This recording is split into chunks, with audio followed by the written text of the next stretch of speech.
Polite Citizen said, I want to laugh, but I know too much.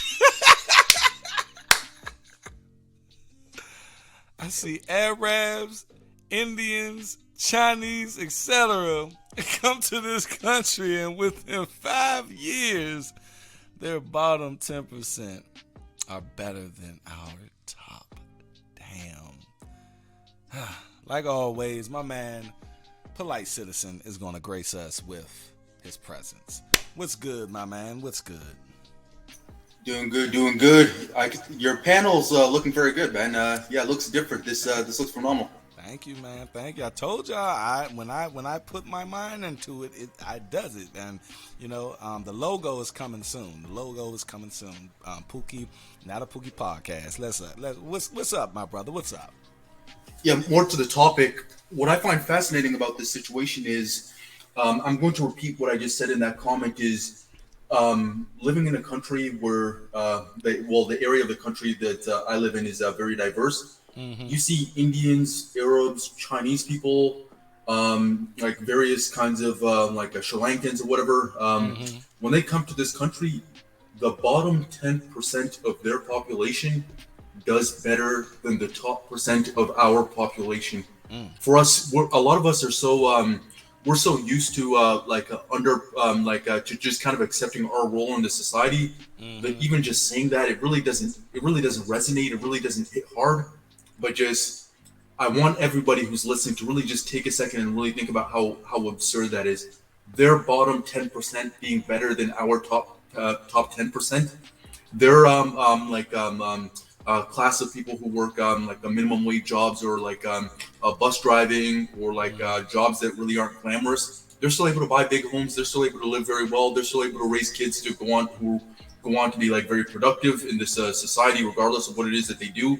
Their jobs really don't matter just because they're so functional.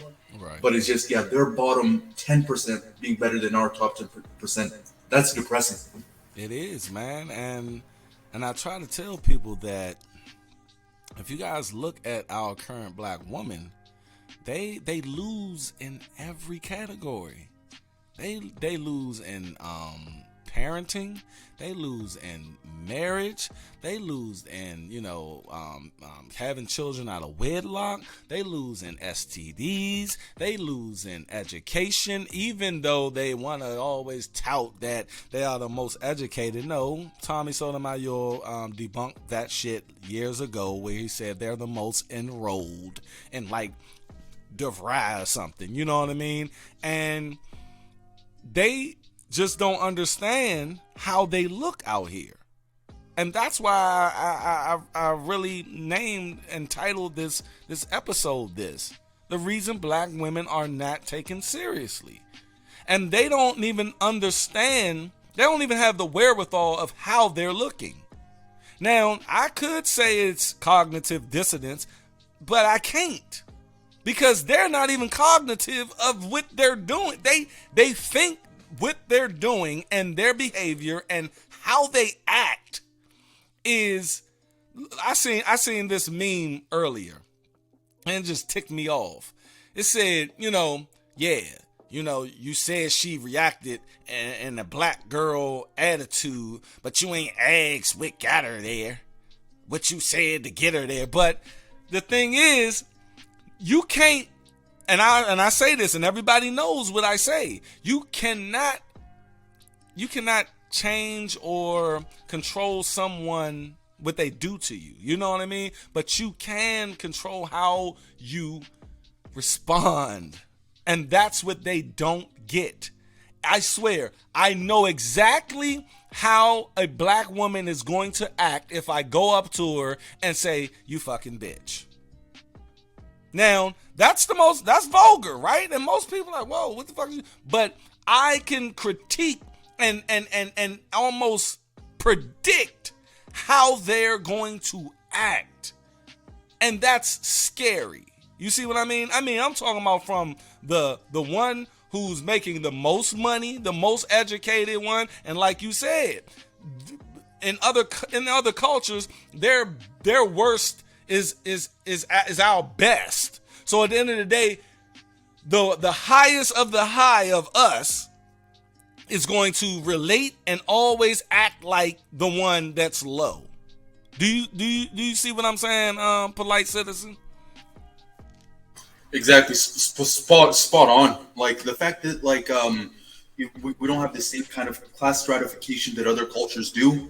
When you look at the black community, what we have is an overgrowth of what should be a subculture, what should be our low class, what should be our I don't want to use the term garbage because no human being is garbage, but our kind of anti-social class, our low class is now the majority. If you look at the white community, they have a better class stratification. So you have high class whites versus low class whites. But if you look at very high functioning cultures like the Chinese and Arabs, how many silly Chinese people have you ever seen in your life ever? But they do exist, though. That's what I'm saying. They exist, but they don't prop them up. Like, exactly. Have you ever heard of a strong white woman? No.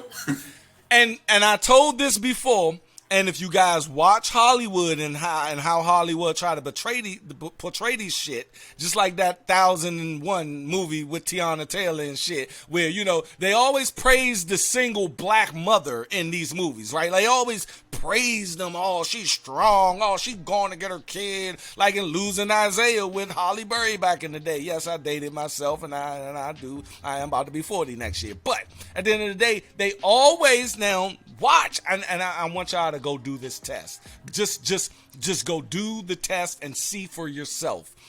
If you go and look at any shows, any movies, you will always see them propping up the single black woman as being a queen, as being strong, right? But go to all of the movies and shows where the single mother is white, they always shit on her in the movie. They always have the narrative being she's a fucking bitch, she hates her children, and these kids want to get away from her. They don't even, like, they make the white single mother look like shit, but they make the black single mother look like goddesses in these movies. Do you notice that in this entertainment business, polite citizen? Yeah, I do notice that. It's very common for Western films to feature either like what they do is either more to the point. What they'll do is they'll always exalt the black woman for being a single mother. Mm-hmm. They'll always use the underperformance of black men in order to justify her actions. Mm-hmm. And if a black man is functioning in a competent capacity in the few times that he is, then he's never the head of household for a woman of his own race. So I don't blindly love non-black women, because I go with whatever woman is going to serve me for my purposes. But what I do notice is black men who are functional are being pushed out of the black community in order to dilute the black community by extracting those men out of the black community. That doesn't mean that I'm not going to participate in going to where the deal is optimal for myself. But what you do see is a concerted effort in order to promote single motherhood among black women. You're right. And when I see it, I'll always be like, wow, It's crazy how they do that. And, you know, before I hone in on my niche on this channel of, you know, fighting against the pushing and glorification of single motherhood onto the black community by the Democratic Party, I was all over the place, but I did speak on the Hollywood aspect of how they portray us in movies, how they always, you know, just either the woman is single and she's a superhero for being single, or she's with a white guy, where that white guy in the movie, sort of like that what's the movie with Lauren London and Eddie Murphy that just came out on Netflix a couple of months ago. But it's the same trope. When a black woman is with a white man in the movie, oh, he's like Homer Simpson. You know what I mean? He's just dumb, and, you know, she's just anything she said. And they always make it to where she's a pro-black, right? And she's going in on her husband for being white, or going in on her boyfriend for being white, where you chose that white guy. So you're just going to dictate to him how, like, you know, you are oppressed in this country, and, you know, he got white privilege and all of this. But you're with him. You don't have to be with him. You could be with a black man. But no, you want to chastise this white man for his white privilege, but you're with him. And that's the main trope in our community and entertainment business as well. Do you see that? That's a good point. With when it comes to black men, there's a very obvious effort in order to emasculate us, to make us seem stupid. A lot of the time, when you look at guys like Terry Crews and what's his name, Kevin Hart, the characters they. Oh, sorry. Go ahead. No, that movie that Kevin Hart was in, when he was straight up a wife. He was a home wife. Like, come on, man. When he was with what's the damn, I'm forgetting these movies' names. But Regina Hall was in the movie with him, and she was the breadwinner, and he's the stay-at-home dad. And they emasculate the shit out of us, and then they wonder why black men have something called red pill, bro.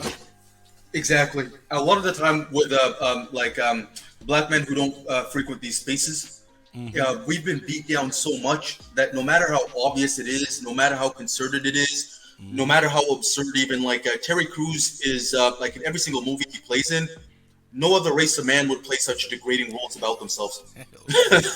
You're not finding a Terry Crews, like an Arab man who's going to go on screen. He can barely speak English. Right. He has no authority. He's huge, and he's biggest motherfucker though. Exactly, but dumb, weak, cowardly. In the other guys with us, Sylvester Stallone. When the few times he was looking masculine, is you can only have a very narrow kind of portrayal of masculinity, where he's flexing his pecs and wearing a bra and stuff. It's so obvious and so in our faces, but because the racism is so intense and we've been so conditioned to just play dumb about it, that what you said about the black woman and what you see with the black men, a lot of us just don't. It's not even something we even consider because we're just so used to it. That's absolutely true. I appreciate you coming up here, Mr. Polite Citizen. I always enjoy your commentary, sir. Man, look, we might have to do a segment together, and we split the money down the middle on those videos, because I love your perspective and I love how you present yourself as a black man, and letting us know your perspective of how you see it as a black man. You see what I mean? So I appreciate you coming through. I'm gonna get to the rest of this show, and appreciate Thanks a lot, you, man. brother. Peace. Later. All right. Bye.